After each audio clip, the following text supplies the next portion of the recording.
Akkam nagaa jirtu isin warri firaa galanni kan rabbii ani nagaan jira qoqophaa'uu qabna waggaan dhufee jira irreechi irreedha jedhee yoon dubbadhe namni mormu jira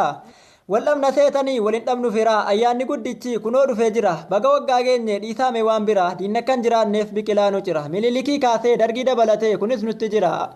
dukkanaa'ee nafuu afshiraa yaafira dukkanaa'ee nafuu afshiraa yaafira. Warri hubannaan qabne haa qabaannu hubannaa nu lagaaf tabba miti waaqa guddaa kadhanna ogguu birraan barihee lagatti irreeffanna uumama isaa ilaallee uumaa galateeffanna marga jiidhaa qabannee tokkicha isaa kadhanna takkaa yoo uumama jala harka keenya qabanna uuma samiidhaaf ardii isa galateeffanna uuma samiidhaaf ardii isa galateeffanna.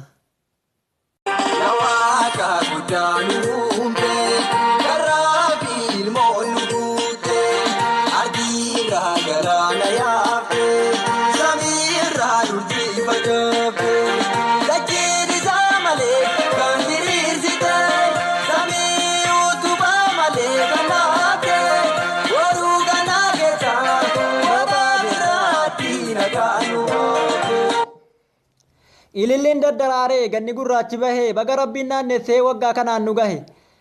kan biyya keessa jirtan warri biyya laas tahee iyyadattuu kan darbe waan lammiin kiyya tahe kan darbe anuun kaasu anin fixu haasahee yaadannoo sammuu goonaaf unduu lafaa ol kahee saba koo bara darbee irbaata biyyee ta'eef saba koo bara darbee irbaata biyyee ta'eef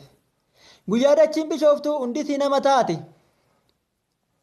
Qarreen siinqee harkatti manguddoon bokkuu baate Oromoon miiliyoonaan gara arsadee yaate dargaggoon hin geerare shimala harkatti baate qarreenis biraan hafne ililchaa duuka kaate hunduu marga qabatee waaqa galateeffachuuf malkaatti gadarate kajeeltuun safuun qabne achumaan duuka kaate taasii tokko keessatti lubbuun 700 ol irbaata biyyee taate Oromoon hin dagatu waan guyyaa sana taate Oromoon hin dagatu waan guyyaa sana taate.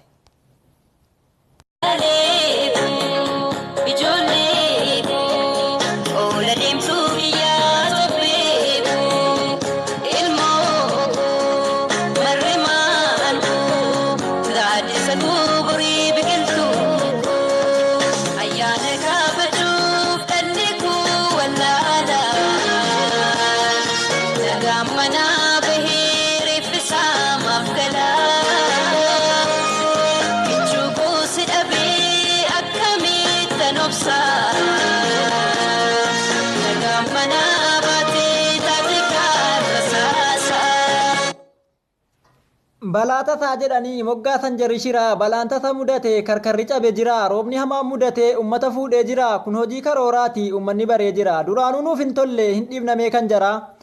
saree leencaan taphattu kan kana fides bara saree leencaan taphattu kan kana fides bara. Tuttuqaan ammaatuti abdii kutannee teenya kuffifnee kufna malee biyya abbootii keenya kanaaf dhaamsa dhaammannee hundumaa waliin geenya hin falmanna lammii koo mee akkamittiin teenya. Baranoo maa shakkinu barriniif gadaan keenya biyya abbaa keenya irratti maaliif kaffalla beenya falmannee falmisiifnee bakka laalle ni geenya falmannee falmisiifnee bakka laalle ni geenya. Barri kun gammachuudhaan hundumaa haa simatu Oromoon bilisoomee alaabaa haa dhaabbatu qabeenya ofii toohatee ofumaaf haa bulfatu biyya gamtoome tahee addunyaatti haa mul'atu. Bunaaf warqiif albuuda Oromiyaa keessaa yaatu. Kan ormicha faccafee akka kan saatti nyaatu harka keenya haa galu alana keenya taatu diinni Oromoof hin tolle lafarraa haa mancaatu barri bilisummaa fi walabummaa haa taatu barri bilisummaa fi walabummaa haa taatu.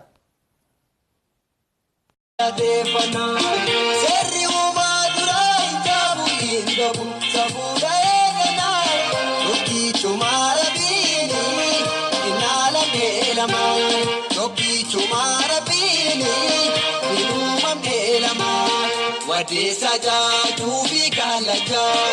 muda korban suki bakajah.